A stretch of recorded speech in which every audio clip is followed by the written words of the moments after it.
Everybody Hates Rand is a Wheel of Time podcast that will contain spoilers for all 14 books. So if you're anti-spoiler, pause this, read all 14 books, and come back. We'll be here, waiting. Our title is a joke and is meant to be taken as such. In the context of this podcast, everybody refers to us and our cat. You are free to feel however you want about Rand, who is a fictional character. Don't DM us. The world is a mess, Dark One stretching out his hand. The dragon's reborn, the fire's been fanned, but everybody hates Rand. Everybody hates Rand. Everybody hates Rand. So here we are, self-isolating for social distance in the time of the coronavirus. It's okay, a little rough, you know, it's a little weird. Yeah. How are you hanging in there? I'm fine. How are you? I'm okay. I've had a couple bad days this week, for sure. The earthquake didn't help. Yeah, yesterday was bad. There was a 5.7 earthquake in Utah, along the Wasatch Front at like 7 in the morning. Yeah. And then there were aftershocks all day, the worst of which got up to like 4-point-something magnitude, so. Was that the one at lunchtime? Yeah, I think so. That one was pretty wacky. So that was yesterday, in EHR timeline. In your timeline, it'll be about a week ago. So, yeah, hanging in there. The earthquake was bad, very scary. Tybalt was just like he was fine for a bit. He was fine initially, and then it really And set then in. He had a delayed reaction where he would just trot between our rooms as we were trying to work from home, just being like, what's going on? You good? Everyone here? Everyone safe? Are we all good? Like, nothing fell down or anything to, Yeah. put it into perspective where we were. It wasn't bad enough to, make furniture fall over or pictures fall down. You could just feel it. Yeah, it was just spooky. Yeah, it's very spooky. It's all good. It's all good in the hood. Sort of. I mean, yeah, it's terrible. Everything's awful all the world time. is terrible. Yeah. Everyone's upset, as they should be. The American government should be doing more than sending everyone a check for $1,000 or whatever the fuck it is they're gonna do. Perhaps freezing rent. You know, basic things. Normal things. We got the most upsetting text from our apartment complex today that was like, if you pay your rent before the 31st, you'll be entered to win a bunny wreath. The, tone deafness inherent in that is so upsetting. They have an Instagram apparently where they have the bunny wreath pictured, and I didn't look at it, but I feel like now I have to. The bunny wreath. Oh my god. It is not cute. Well, I wasn't expecting it to be fucking cute. But it's just it is very Utah. Aggressively. Oh boy. My mom's friend Tamra would have this on her front door 100%. We'll try not to talk endlessly about the coronavirus because it's annoying when people talk endlessly about the coronavirus. But we'll just say, wash your hands, maintain social distance. Don't think you're the exception to the rule, because you're not. Mm-hmm. Petition the government to give us more aid, especially the people who might be in a less privileged position than you and who are going to lose their jobs because of this. If that is you, I'm sorry. This sucks. Yeah. Let's talk about wheelie time. There was no good way to break that silence. Yeah, sorry. It was weighing very heavy. This is Everybody Hates Rand, your friendly neighborhood wheelie time podcast hosted by Emily Dushaw, who's texting, and me, who was texting a minute ago, so I'm not going to roast her for it. My sister sent me a link to Chocolate Donut Hole, so I don't know how I'm not supposed to respond to that. I get it. Also, Oh, I'm Sally. I didn't say that. I just yeah, said that's me. Sally. That's Sally Goodger. And yeah, I'm Emily Dushaw. We're here to talk about The Fires of Heaven, chapters 2 and 3. See, I know chapter numbers too. I'm proud of you. When we're in the single digits. Yep. And I can keep track of how many chapters we've read preceding this. Shredical. Shredical? What the fuck does that mean? I don't know. It's Shredical. Where'd you get it? Where'd you pick it up? I don't know. From the teens down at the skate park? Yeah, I guess. Shredical moves? I don't know. You just say it sometimes. I guess never to you. I guess not. Anyway, this chapters? These chapters are bringing us back to the main plot. We have left Swan Sanche back in the on the side of the road where she belongs, along with Min and Leanne. Who I wish they stayed there. At least one of those people deserves better, but alas, Robert Jordan doesn't know how to separate his finely tuned groups of women away from each other. No, you gotta have a mixed bag. Yes. So we're back in Ruidaean, hanging out with Rand, who is doing the most emo shit that a person could possibly do. It's like when the chapter starts, he's like standing in front of the window, like leaning his forearm up against the top of the window. He looks like the cover of a Chuck Tingle book, you know? Who's Chuck Tingle? He's the guy who writes all the like hilarious porn, very specific porn books. Am I not? Hold on. It's like very specific.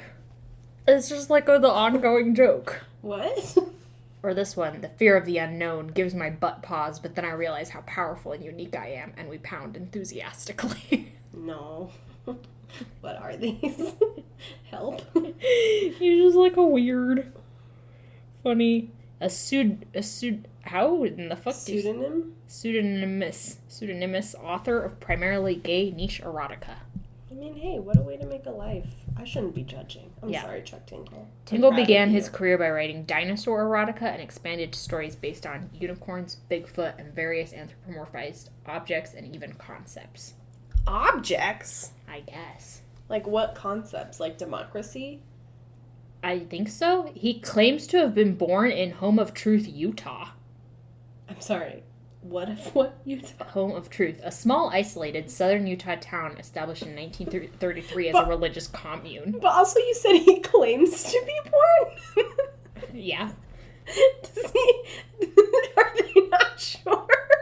Is there no way to confirm where he was born? It's his pseudonym. It says little has been confirmed about Tingle's identity beyond the fact that the name Chuck Tingle is a pseudonym.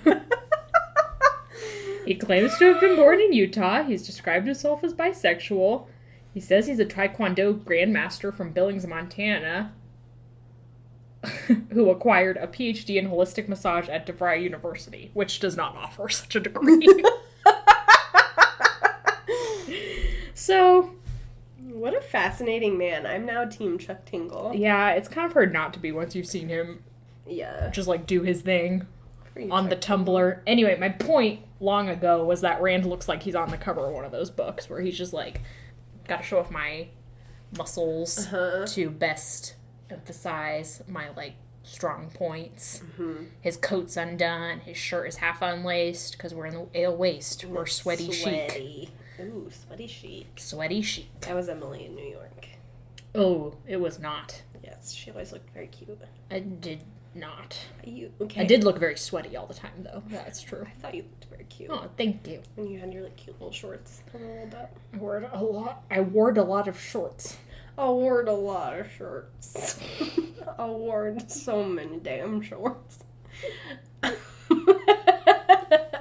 Oh, George, not the livestock. Oh, George, not the livestock. This is going to be just like the Cats episode. This is going to be like the Cats episode. Same energy, self-isolated, and the Cats movie. Yeah. The only way we can make it worse is if we watched the Cats movie, which I refuse to do.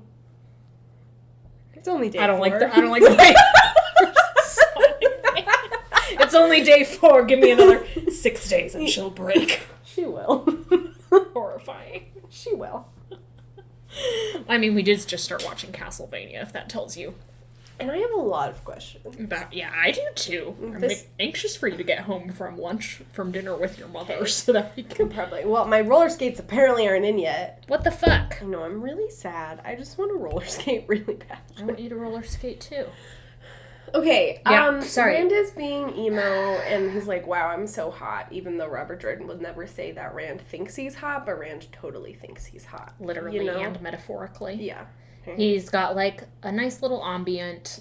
I was trying to say ambiance, but then he's got nice little ambient harp music playing in the background. This is just sort of nicely written in so as not to call attention to it until later in the chapter when it becomes convenient to Robert Jordan.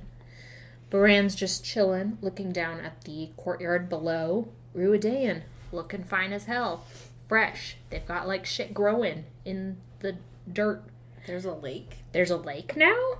People are hanging out. There's tons of people. They're packing up all of the terangrial and sangrial and ingrial in the big courtyard at Moiraine's direction. Rand is like, she's wearing a cloth around her eyeballs so that she does not die of the sun. But she is not sweating, which really makes me wonder what Robert Jordan understands about the biological processes. Because he's like, it's just a mind trick to not sweat. And I'm like, I don't think you can control the sweat mentally. Yeah, I wish I had a mind trick to not sweat. Yeah, Aes Sedai mind tricks. It's just, like, really telling that Jedi mind tricks are, like, controlling people, you know? And Aes Sedai women tricks are not getting sweaty. So as I assume to maintain their Ice Queen fuckableness. Yeah, because it's disgusting when women are sweaty. Yeah. Matt, however, can just sweat as much as he fucking wants. And I'd like to submit that Matt is the sexiest character for it. Yeah, he's just like, I'm sweaty, I'm gonna take my shirt off. I'm just sweaty constantly because this is the summer from hell and I'm a normal human being who sweats. Yeah. And it's like, thank you, Matt, for showing us. Such an everyman. You're such an everyman character. Thank you, Robin Hood. I love you. We love you. Matt's very sexy in these chapters. It makes me really angry. I think I had an awakening in these chapters specifically. Very sexy in these chapters. But unfortunately, you have to get through Rand being extremely unsexy before we get there. Yeah, Rand's like, ugh, can't believe I have to go back to governing a nation. My least favorite activity. He's in, like, a little meeting with some of the Ale clan chiefs. There's 6 of them, representing the 6 clans that have joined up with Rand. There are, I think he says there's 13 clans total. I think he says there's 12. Okay. Because he was like, I should end up with 11, because the Shado, whatever. Yeah. So there are 5 holdouts that Rand is like, yeah, what's the update, men? Where are they at? And all of the Ale chiefs are basically like, they'll come eventually. They just have to process. They just have to, like, process it. And we get this whole thing about how a lot of Ale, in the wake of Rand's big-time revelations about the Ale origin story, are just sort of falling into a depression, a melancholy, as it were, and then leaving. A melancholy? Melancholy. Oh, melancholy. Yeah. Okay. From Megamind. I didn't see that movie in so long. I think you're right. There are 13 clans of the Ale, but the Gen Ale are one of them, and they are no longer. You're right. You're so right. You're so smart. Thanks. Yeah, this whole chapter is written... It's kind of funny. It's written like... Do you remember reading the first few Harry Potter books?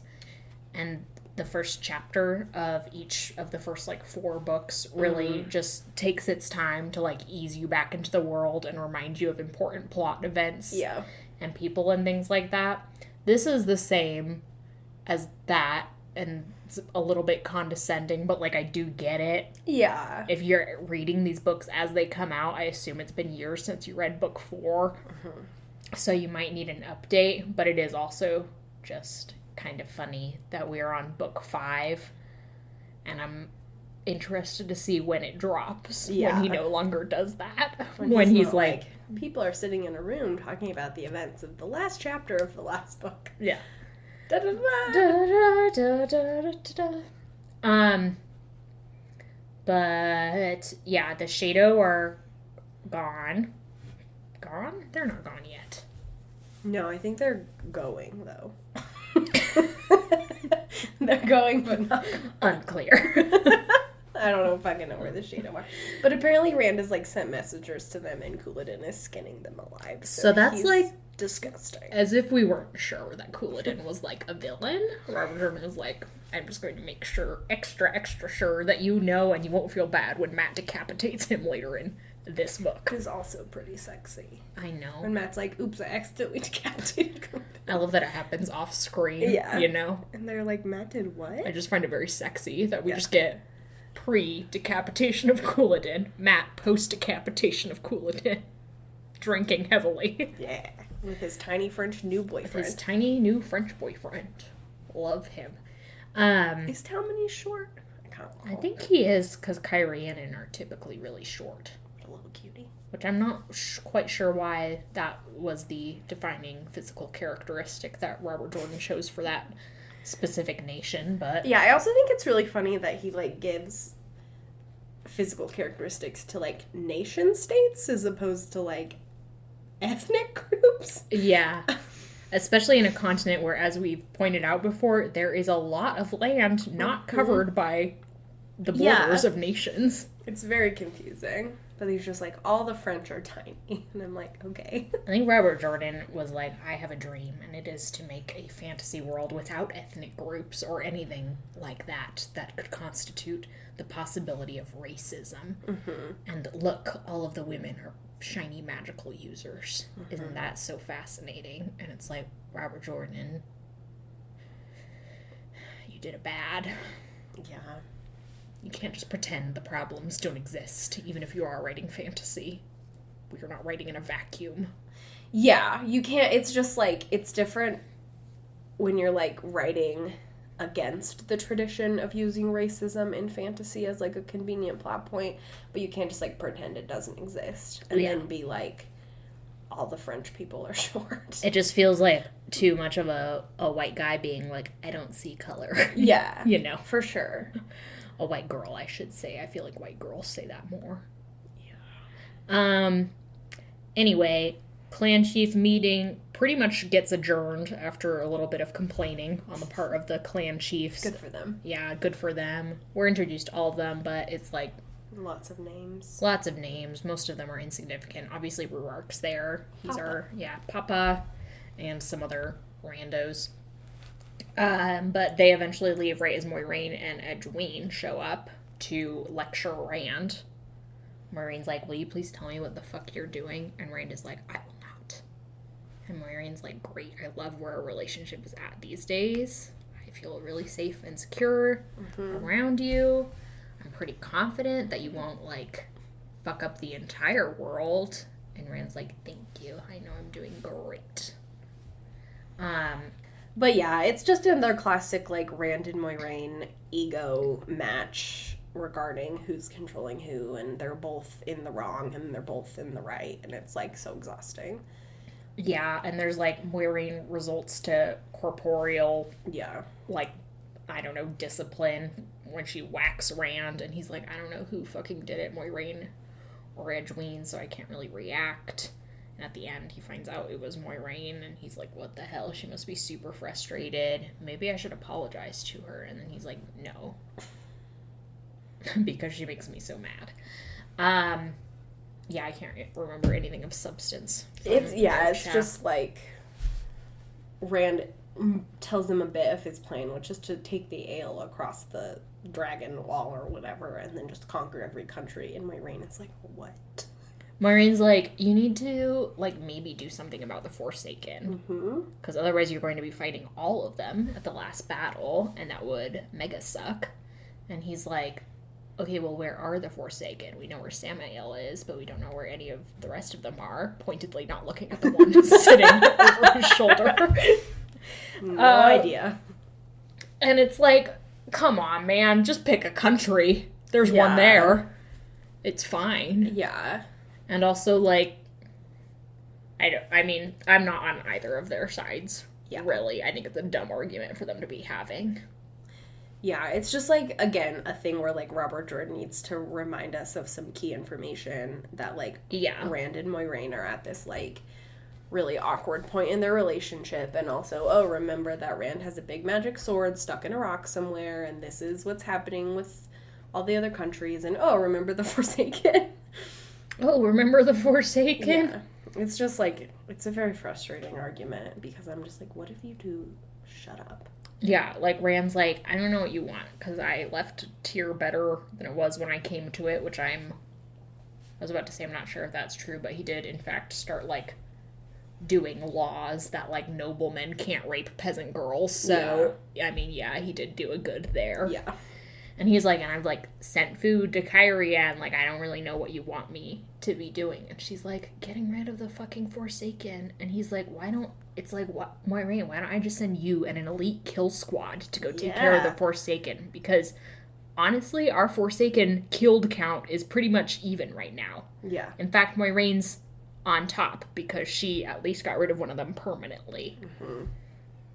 I can't remember how the other ones died. Agenor and Balthamel kick the bucket. Oh, one gets, like, killed by the green man at the end, and I think Rand kills the other one. Yeah, he, like, burns him up or something. Yeah, and then there's Ishmael / Balsamon, who just sort of dies of melancholy, I feel. Yeah, it's like, when does he die? The first 3 books are so ridiculous. Yeah. Yeah. I seriously just, in the book I'm reading, book 14, there was just a conversation between Rand and Ishmael, or Moradin as he is then called, where he's like, Rand is like, so did the Dark One punish you for impersonating him when, you did that for 3 books at the beginning of this series? And Moradin says something about how, like, since he wasn't, totally sealed, he was insane, and he legitimately thought he was the Dark One. And I'm like, hey, do you know when that information would have been good to have? 11 books ago? 11 full books ago. Because at this point, it just seems a little silly. It just is like, I've moved on. I've made my peace with the fact that I had no idea what the fuck was going on for the first 3 books. And now you want to tell me? Yeah. You can't just do that. That is silly. Anyway, yeah. And by the end of this book, I guess Rand kills Robin and Moiraine tackles Lanfear into space, so they're still technically even. Yeah, but I really like the alternate plot where, like, Moiraine and Lan and Matt go off and start killing Who would our elite kill squad be? Exactly. It's a fun game. This is a fun game. Who are all the characters whose plots I don't like? Yeah. Yeah, I would like Moiraine and Lan. Then Lan wouldn't have to be dead. I think we made the argument recently that Lan could die in the just first died. book. Yeah. But no, he could still be alive as just like a badass bodyguard. Yeah. Basically, what we need to do is construct a Dungeons and Dragons adventuring party. So we need some healing powers. So I submit Nynaeve. Yeah, that's a better plot for them than getting trapped in the circus. Yeah. Plus, then she's, like, actually around Lan, so then maybe I could justify them having a relationship. Plus, Nynaeve is our, like, most powerful character. And then she could, like, learn how to actually channel for Moiraine, and they could have a fulfilling mentor-mentee relationship and get over all their various things. Okay. I would like for Galad to be there so he didn't join the White Cloaks like a fascist. I like that, too. And I submit Matt is in and out. Yeah. Of the Forsaken murder like, squad. They keep losing him. Like, he just keeps disappearing. Really? But he's around long enough for Galad to fall in love with him. Of course. We need an ale. Gaul. Because then he wouldn't be with his parent. That's my only reasoning. Or Avienda. Yeah, or Avienda, so she's not with Rand. Yeah. Or both. Both, yeah. This kill squad's getting very big. Yeah, we should like put a cap on it. But okay, so with Moiraine we've got like a magic user. Yeah, let's say Nynaeve's got cleric powers. Yeah, she's our healer. Moiraine's got wizard powers. Yeah. Lan's got fighter powers. The lad has paladin powers. Yeah, Matt's our rogue. And what else do you need in a fucking... You don't really need a bard if you have a cleric. No, but it would be funny. It would be... There aren't any... I mean, I guess we could have Tom, but I don't want him to be around Moiraine. Yeah, no, I want Tom to go away with Elaine. Yeah, just go away. away. Do his thing, yeah. I don't need a barbarian. If you have a fighter, don't need a fighter. I mean, no, it's pretty good. What are the other classes? Sorcerer. A druid. A druid. Loyal. Loyal. Loyal would not want to be part of the elite kill squad. I know Loyal doesn't have the bloodlust. But it would be cute if he's there. Can we bring back the Green Man? I mean, he has already killed one.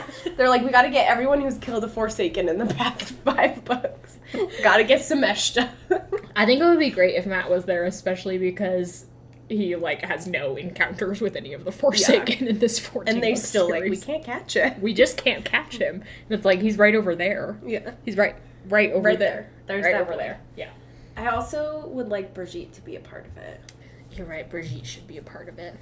Ranger. So now we've got everybody. We've got the best party on the planet. Elite Kill Squad. Elite Kill Squad. Nynaeve bonds Brigitte instead of Elaine. Sexy. It's great, because then it's like, oh, I already have a warder, but I wanted Lan to be my warder. But now I will come to realize that the warder bond is an insufficient form of intimacy and cannot replace a romantic form of intimacy. Correct. Magic intimacy is not real intimacy. Jot that down, Robert Jordan. Yeah. And Brigitte can be like, I'm just here with my best friend Matt and my other best friend Galad, who I also kind of hate, and I prank him constantly. Yeah. And Galad's like, I'm just here. I'm just here doing a good by fighting the evil. Yeah. Like, I feel like everyone's like, Galad would do anything to be the good guy. And if someone was like, Galad, you could just literally kill Forsaken, he'd be like, that's perfect. There's no shades of gray there. Yes. I just kill a person who did genocide. Yeah. In the that past. sounds lit. Sounds lit as hell. Yeah. And then Matt's popping in and out. This fanfiction is really fleshing itself out in my head. It's I'm really like, becoming good. who kills who? I'm so excited. Yeah. We can have so many fun, like, sitting in tavern scenes planning our next assassination. I find it really fulfilling. I wish, alas. But alas, that is not the reality when we inhabit. But alas, that is not the timeline that we've been given. Instead, we're here with Rand and Ruidaean as he gazes sadly at his former love, Edwene. And she's like, I wish you wouldn't be such an a-hole. He's like, oh, Edwene. He's like, oh, Edwene, you fool. You absolute ninny. I haven't even gotten there yet.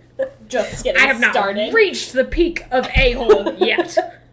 There's so much more this bad boy can do. You don't know how bastardly I can be. Oh, he's such a dick. Mm-hmm. You know, And then they're, like, fighting or whatever, and Asmodean, like, magics a cup up to Rand. right as Edwina's, like, turning to leave, so she doesn't really see it. Yeah. Just Rand suddenly holding this cup. Mm-hmm. And he's like, okay, goodbye. And she's like, okay, see you later, pal. Leaves. And then Rand is like, what the fuck? Yeah. Asmodean, we've talked about this. You cannot levitate things in other people's presence. And Asmodean is like, it was just a cup. And I thought it was kind of funny. Did it for the laughs, you know? I'm super drunk. Yeah, probably. Asmodean had so much potential. I know. To be the funniest character of all time. I know. Well, and it's just like, this is one of the few chapters where he and Rand have an honest conversation that isn't totally around Rand being like, please teach me more of the power. It's about him being like, I don't know, they're just like talking about, Rand's like, why are you even agreeing to this? Like, you know you're gonna get killed for it regardless. And Asmodean's like, it's just reflex, essentially, to hold on to the last bit of hope that you have. And it's just like, Asmodean could have been a really cool, like, Barbossa figure. Barbossa's my, like, peak for that, you know, shapeshifter character who's on one side and then the other. Yeah. I just think Asmodean, like, imagine if Asmodean survived all of the books. Yeah. And got to the last battle as, like, Rand's cool mentor, who's also kind of an a-hole and definitely was a shithead in the past. Mm-hmm. And he will receive justice for that, but he's come to accept that. And he's on the path of reformation. That would be amazing. That would be amazing. He could join the Forsaken Kill Squad for, like, one round, you know? And he's like, what I would love more than anything killing Lanfear. Asmodean's like, I'm here to kill Lanfear. After that, I am going back to Rand. Yeah. But I do want Lanfear to be dead on my hands. And Moiraine's like, that is a respectable sentiment. Moiraine's Please like, join the party. You're welcome. Come, you've passed the test. You've passed the test. All of us have a specific one that we really want to kill. Everyone's is Lanfear. Everyone's is Lanfear. She's the most annoying character in the world. Maybe Brigitte would be Moedian. Yeah, probably. Okay. Glads would probably be Raven. Yeah. See, and now you just start thinking about who would kill who. Who would Lan kill? None of them. That's my dream scenario. Lan doesn't do any of the killing. And Nynaeve kills Semiraj, because she's like, opposite. Mm-hmm. Semiraj is a mean torture lady, and Nynaeve's good heal lady. Mm-hmm. Matt kills Demandred, as he should have, in a fucking memory of light. Rip. Lan can kill Samael, because Samael doesn't matter. That's true. Yeah. He does it, almost accidentally. He's like, oh, fuck, I just killed him. God damn, he's dead. That wasn't dramatic at all. He literally just tripped and, broke his neck. Didn't even do it. Yeah. That's so good. Someone get on it. Write the fan fiction. We're all stuck inside. Might as well. I want you to do it. I don't want to do it. I feel like you're the only person alive who understands how funny Matt truly is. The only person who could bring that to fruition. I could not. I don't think so. I think it's really hard to write with other people's characters. Oh, I agree completely. I don't know how fan fiction writers do it. Yeah. I can't even write with my own characters. That's, big fat mood. I hate them. Ugh! They're the fucking worst. This asshole again. Don't like them. I don't even like talking to you. Yeah. What are you doing? You're such a disappointment. Exactly. So Rand and Asmodean shouted out, and then Rand is like, okay, I'm leaving now. He tucks Asmodean in, tells him a bedtime story, and then does a magic door so that no man who can channel can enter or exit the room. So Asmodean's stuck there, which I think is a fire hazard. Yeah. Oh, shit. Yeah. Oh. Rand doesn't think about fire safety. Yeah, Rand's not exactly... Doesn't even have a fire marshal in his army. What the...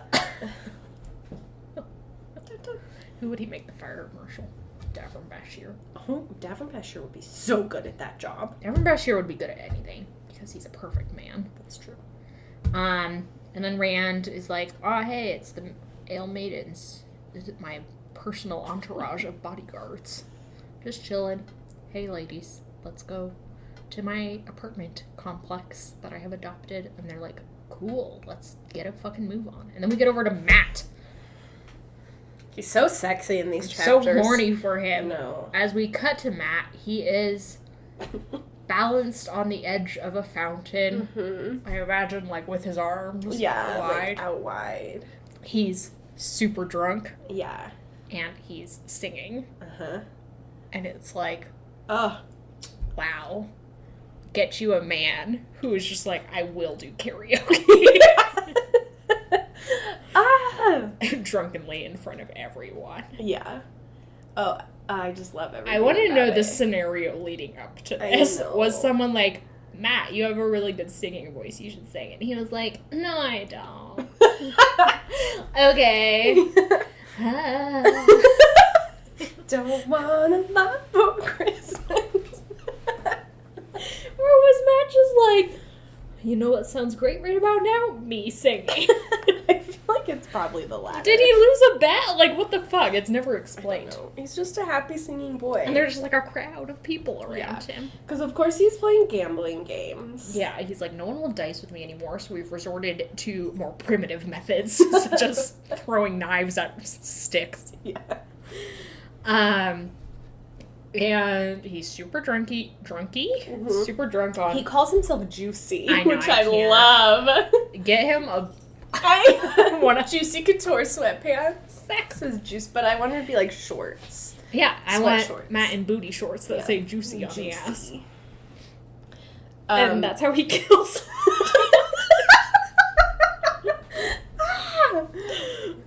He's in a deep V crop top and juicy shorts. Matt canonically has a great ass. That is established later in this book. Yeah. But, yeah, so they're playing this, like, knife-throwing game, and he's singing Dance with Jack in the Shadows. And someone's like, that's a sad song about death. And he's like, is it about death? I wasn't paying attention. I wasn't really paying attention. And also, it's one of my weird dead person memories. So that's not morbid at all to begin with. Switches to a different song. And then someone's like, I don't know, they're just doing their drunk dude thing. And Matt's like, I bet I could hit the target blindfolded. And they're like, no, you could not. And he's like, fucking watch me. Yeah. And blindfolds himself with his own scarf. Tells them to say, like, now, pull. Mm-hmm. Pull. And then he throws the knife. And it's so fascinating how conscious he is of, like, the way he is manipulating fate. Mm-hmm. I just think it's so cool. I know. He can, like, its luck is, like, a physical thing that he feels. Yeah. He's like, I feel it surging. He, like, feels it surge and throws the knife. And you hear, like, this thunk. And everyone's like, oh my god. Dead silence. Yeah.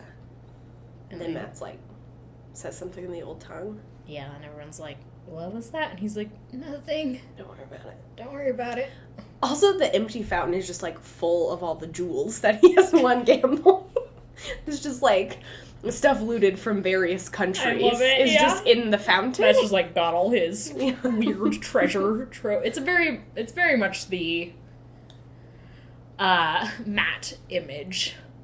All of his images are combining here. He's got this, like, entertainment thing going on. He's got this wealth hoarding thing going on.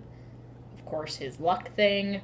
Even the fact that when he's blindfolded, that's, like, a foreshadowing and also, like, evokes certain images. Mm-hmm. Matt will eventually marry the incarnation of Lady Justice, which is not great considering she's the perpetrator of terrible things, but we'll get there. That's the archetypes the book has chosen. Yeah. So it's just really, like, interesting. Yeah, it's very good. Very good. I think it would be cool. Later in the books, there's, like, a very slow, good build of Matt's understanding of his luck. He eventually reaches a point where he can lose on purpose, because that's, like, better for him. And I just think it would be really cool, like, a really cool superpower to, like, see. Mm-hmm. And if he was just, like, conscious of it 100% of the time, going into, like, fights and being, like, able to manipulate other people's luck, I just think that would be really cool. Oh, hello. The Kraken is awake. Screeching. Anyway, Matt's sitting there on the edge of the fountain having a little think, and then a lady comes up to him and is like, hey. I would like to do fucking. I would like to do the fuck. And Matt's like, cool. Matt's like, you're 10 years older than me, but I ain't got a problem Never with stopped that. me before! Never stopped me before. This chapter does also canonically establish the boy's age as 20, he says, and Edween's as 18, because Rand states that she's 2 years younger than him, which is a fascinating thing to get 5 books into the series, but again, whatever. Here we are. So Melinda's like 30. Matt kind of deduces that she must be one of the Shadow, as we learned earlier in the last chapter. All of the Shadow stayed with Couladin, except some of the maidens have come back to join other maidens who are protecting Rand. Which is interesting and does make me kind of mad that she then is a dark friend. Like, it sort of, like, puts these really thick lines on who's good and who's bad. Like, well, she's Shadow, so of course. Yeah. You know? Yeah, like, everyone should have known better. Matt should have known better. Yeah. When, like, it could have been cool to have a Shadow lady who was, like, the guy leading the clan is a dickhead, so I'm coming gonna over go here. back to where Ruark is. Cutie, yeah, I'm gonna fuck this cutie with a nice ass. Yeah. Good for her. And the pretty eyes. Yeah, she does really like his eyes. She like, you have good eyes. Hello. You look like you're about to do mischief. And Matt's like, I am. I'm always about to do mischief. Ow. Oh no. Stabbed. The Ides of March. At 2 brute. That was so mean. Why are you like this? Matt also sees Rand walking by with his entourage of maidens and, like, runs up to him and is like, Rand, hey Rand. Nothing. Goes, loose her in. Rand immediately turns around. So creepy. Which is horrifying. Yeah. And Matt's like, And Matt's like, ooh, it's like I just said Bloody Mary 3 times in terror. I hate it. he's like, why am I talking to him? I hate him. Matt's like, why did I even do that? It's worse. They responded. But they're just talking. And Matt's like, hey, I think I'm gonna, like, leave with the, merchants when they head out. And Rand's like, okay. And Matt's like, you're not gonna, like, stop me? And Rand's like, I have literally never constrained you to do anything before. Yeah. Matt, this is all fate. All you, pattern, Bubba. The pattern, as it were. And Matt has a little interesting aside about being Taviran and what it means to be, like, pulled into another Taviran's wake and being like, I can't not get away from you. He's like, I'm leaving. I'm really gonna do it this time. And Rand's like, okay, just don't trust the main peddler guy because he's a major creep. And Matt's like, yeah, I'm not fucking stupid. Contrary to popular belief. Contrary to popular belief, I know whomst to trust, he says as his evil girlfriend comes up behind him. We all want an evil girlfriend, though, once in our know. lives, right? Yeah. But he and Rand part ways. They'll be seeing each other again this night. Do not worry. Yeah, wink. In a truly horrifying In a scene. truly horrifying Yeah. scene where Matt has been interrupted from his post-coital sleep by a dark hound. Yeah. Gross. He's naked. He's super naked. Good for him. Which, yeah. Great. Naked boy. Rand leaves, and then Melindra, Matt's new girlfriend, comes up literally with a sack of all his looted treasure and is like, I thought this bag would work to hold all your shit. And he's like, okay, great. And she's like, wanna go fuck? And he's like, yeah. Hell yeah, I do. And thus ends that chapter. Ugh, Matt. I love him. Yeah, so we've caught up on most of our main characters now. I guess not Nynaeve and Elaine, and Perrin isn't in this book, but Thank God. so many people are in Ruidain, and we've now pretty much seen all of them. And from Matt's point of view, if not Rand's himself, we understand that Rand is not doing great. Yeah. He's answering to Luz Thurin, which, yeah, you're right, is, like, legitimately the creepiest scene of all time. It's like, it's seriously like just reading it a while ago, my skin was crawling. I was Matt's like, just like, horrifying. and yeah, Matt is peak sexy in this book. So hot. Matt really is so hot in the Fires of Like, I literally. know. But also, Just like everything he does, Yeah. I'm like, I really want to fuck him. he's such a hot boy. Yeah. And then he gets an army, and then he gets Talmanese, which somehow makes him even hotter. Yeah, well, Talmanese, hot too. It's true. They're all just, except for his weird haircut, which I try not to think about. I'm trying to think about the Kyrian haircuts. I don't even remember what their hair. It's like the front of their yeah. forehead is shaved. Yeah. So No. the hairline starts like way back there. I don't like that. And it's like, Talmanese does ew. not have that haircut. Yeah, I'd prefer not to think Talmanese about it. has like a nice undercut. Yeah, I like to think of Talmanese as stylish. Yeah, it's like a nice, very well trimmed undercut, very well kept beard. And he's just like, I'm dressed to fly as hell, Yeah. and here's my raggedy boyfriend. And he's like always well tailored suits, and then Matt rolls in. So nasty. Just like so gross. Just a dirty, rowdy boy. Just an absolutely grungy, disgusting monster. Talmanese is like, you need to shower. Matt's Please. like, no. I will not. Never. Anyway, that's Matt. He's grungy and beautiful, and we love him. And Rand's emo and terrible, and we hate him. And Asmodean's there. Just Yeah. strumming his harp. And like 10 million ale are just hanging There's out so many in ale Ruidain. and some, like, peddlers. Yeah. And Moiraine land. And that's it. Yeah. It's all good. And egg. Uh-huh. Neggy. Eggy. Next chapter, I think we'll get some really boring Rand Avienda antics. And then I think we might flip over to Edgeween. There's like a chapter called Among the Wise Ones, and it's just like her Probably chilling in egg. the sweat tent with Avienda, Gay. which is gay. Consider. And then the chapter after that, I think, is where we get the Dark Hound, etc., etc., and find out the function of Matt's cool foxhead amulet. We Yeah. haven't known it until then. Mostly it's just stylish. Yeah, for now it's just fashion. Just hanging between his pecs. Uh-huh. Ooh. I know, he's so hot. It's so rude. So that's this week's energy. Horny for Matt. Horny. Number 4, Matt. Yeah. Okay, do we have any housekeeping? Not really. The housekeeping is just take care of yourself during these wild times. Take care of yourself. We're still living together in our social isolation, so we're lucky enough to still be recording. That's true. Producing all of our normal content. If you are a patron and this month the money that you give to us would be better served taking care of your other needs, please feel free to redistribute funds as needed. And everything will be waiting for you whenever you can make it back. Yeah, no hard feelings for sure. That is fine. Gotta take care of number 1. Yeah, we are both in pretty good positions with our jobs and being able to work from home, so we know everyone is not as lucky.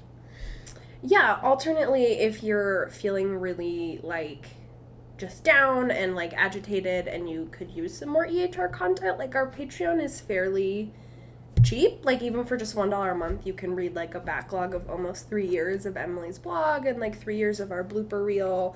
And if you just want to be, like, a patron for a couple months to, like, boost your morale during these trying times with our literal, like, if you think this podcast is ridiculous, you should listen to We Don't Watch Out Later. It's so shitty. There's quite an interesting energy there. So just, there's lots, whatever you need to do, just know that EHR will try and support you in whatever way we can, mostly just keep producing content and trying to bring a little joy into all of our increasingly gloomy lives. Yeah. Yep. But Tybalt's doing great. Tybalt's doing great. He's, I believe, currently chewing on my headphones in my room, so can't wait to go take care of that. Probably go stop him from doing that. Do you have a sign-off? Yeah, we've got a couple of listener-submitted ones, but this one is just, like, so timely and was, like, the perfect beginning to this last week. But we had an event at the aviary last Thursday, and it was just, like, it was the day that, like, everything in Utah really started to, like, break bad. So everyone was just, like, in this horrible energy, and, like, no one was paying attention, and I picked up one of the chairs for the event the wrong way. Like, usually you pick them up so they fold outward so that this doesn't happen, but I picked it up, and I went to move it, and it just unfolded, like, right onto my orbital bone. No! And it hurt so bad. And I, of course, just felt so dumb because I'm like, any idiot child knows not to pick up a chair so that it can unfold on top of your face. This sounds like something I would do. And so I was just, like, cradling my eyeball, and my sweet friends, everyone was like, are you okay? What's happening? So I had, like, this tiniest little bruise on I think it's mostly gone, but it was very funny. It was just, like, this tiny little bruise. Give him the chair. Yeah. Give him the chair. So anyway, I'm a disaster as usual. We all are. Have a good week. We love you. Bye.